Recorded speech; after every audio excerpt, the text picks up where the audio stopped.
Hi, I am very happy to be speaking today to Associate Professor Steve Greenland from the Marketing Program in the Faculty of Business and Law. Now, Steve's been working with online units for around 8 years now, and he's going to share some of his learnings from that time with us today. Thank you, Steve, and welcome.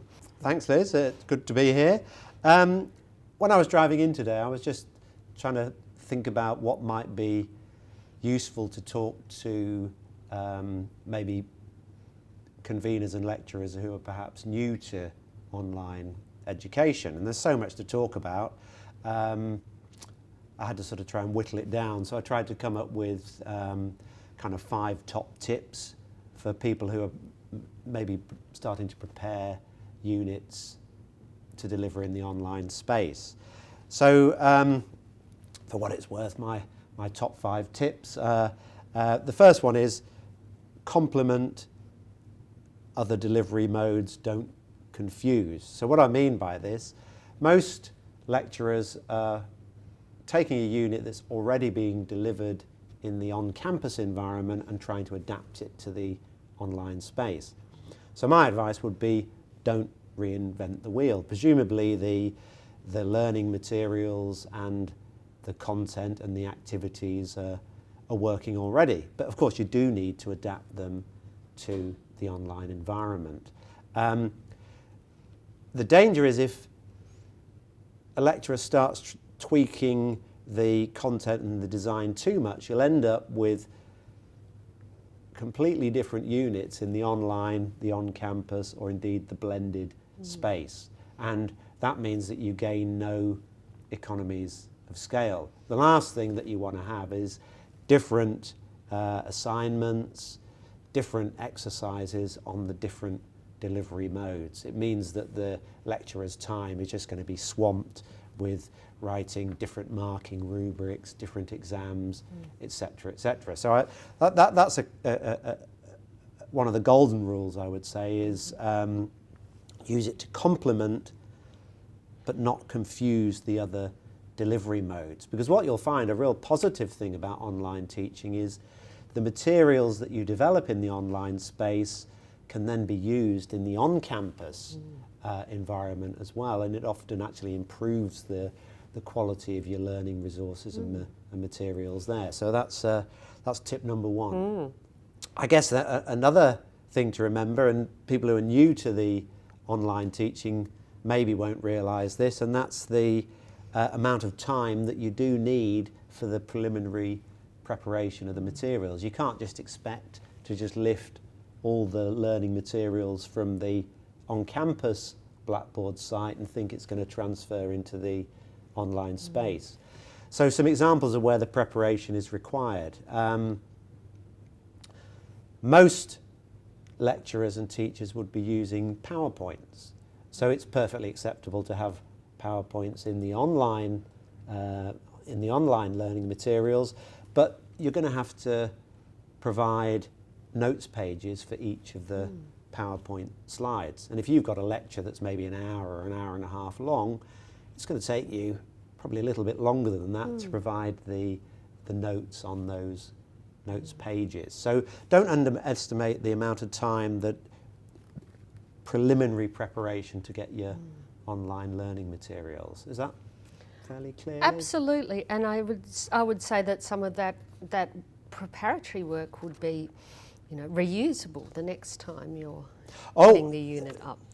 Absolutely, and this is the thing, that I think the initial time that the unit runs, there's going to be a considerable amount of prep work that is required. You don't have to do all of it up front. I tend to release my online materials in blocks of 4 weeks. So, somebody could start preparing the first lecture, second, third, and do it sequentially as they progress. The other thing, of course, is the clarity of instructions in the online space needs to be that much clearer.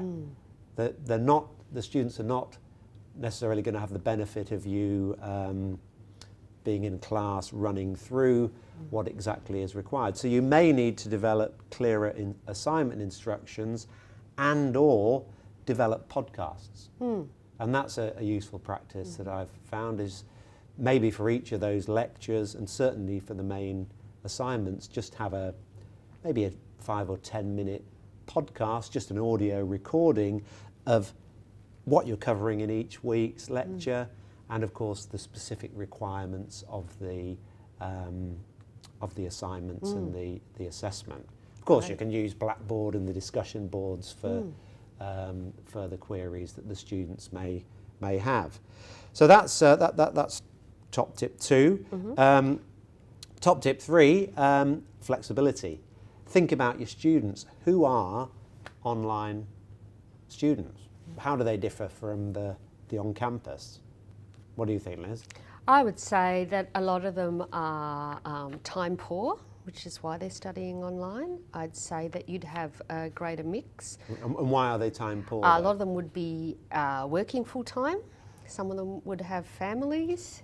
Exactly. They could be any age. And these are the main differences between the on-campus and the online students. And when we look at attrition rates and reasons for dropping out, employment is the number one reason for dropping out or not completing a unit. So I've said flexibility because the online convener has to have a slightly different mindset and approach to the on-campus tutor. I know from speaking to other experienced online lecturers, they tend to be a bit more flexible with things like extenuating circumstances. So although employment is not down as an official reason for maybe granting an assignment extension, if these are the students that we're dealing with and these are the realities that they are facing, I tend to build in a greater degree of flexibility in that regard. And that helps our online programs to meet the needs and characteristics of the students. Another thing to remember is with people working, different family and other personal commitments, and also with our online programs, we have people all over Australia and indeed from lots of different parts of the world.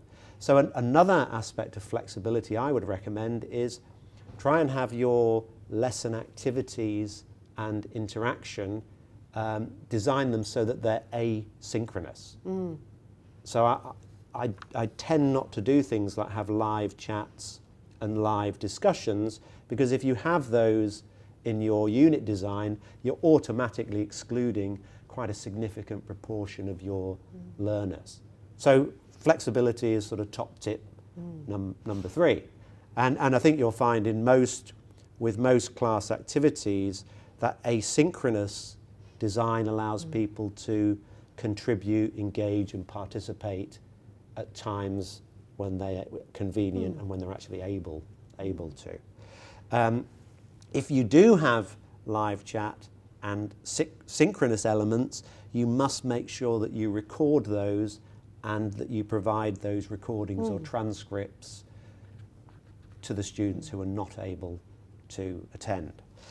Is there a particular technology that you have found useful for that, Steve? That's a very good segue, Liz, because that leads me into point number 4, top tip number 4, which is keep it simple.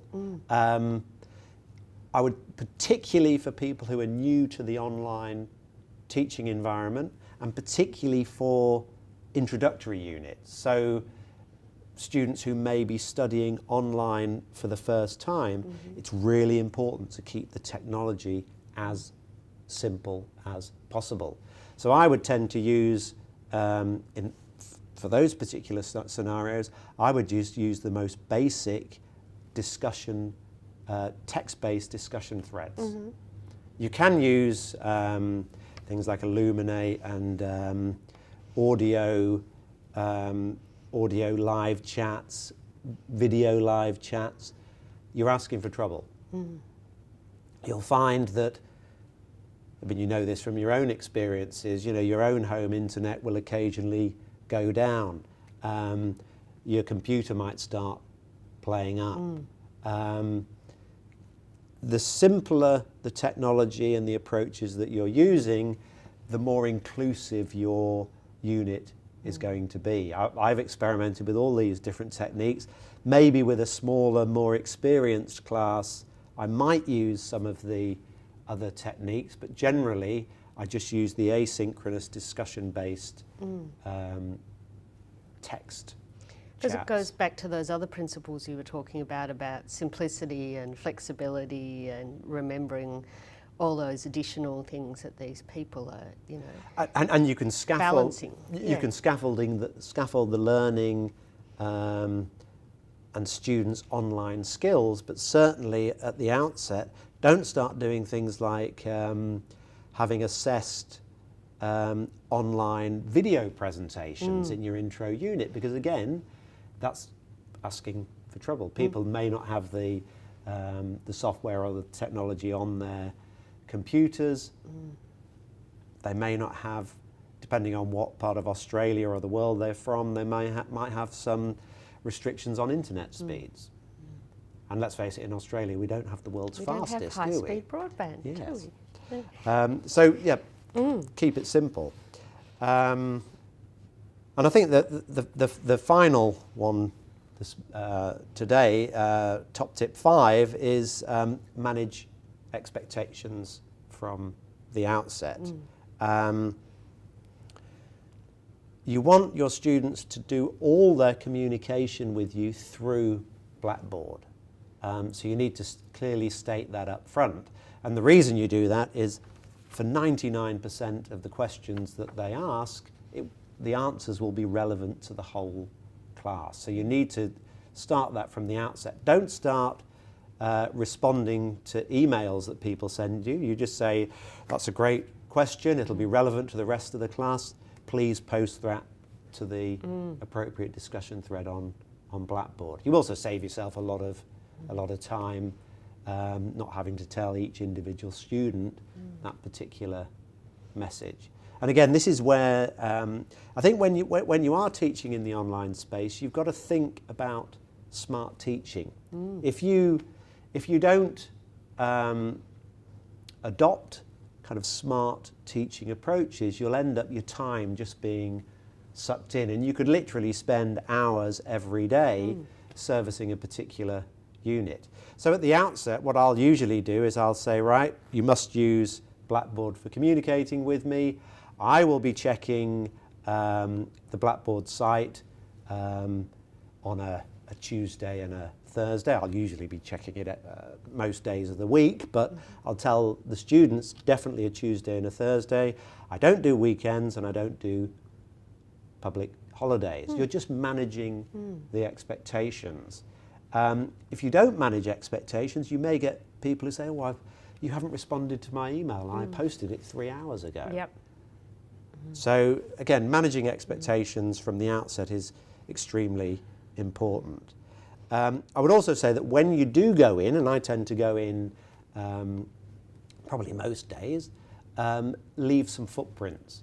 And what I mean by that is just respond to at least some of the posts every time you go in, because it's just giving the students reassurance that you are actually there and taking notice of what they're actually saying. Well, there's many more things that we can talk about, but I think that's probably enough for the day. So the top 5 tips: it's complement, don't confuse with other delivery modes.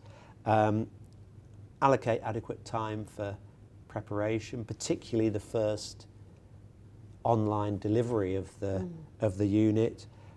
Be flexible. Think about the sort of students that we are educating in that online environment. Keep it simple and manage expectations from the outset.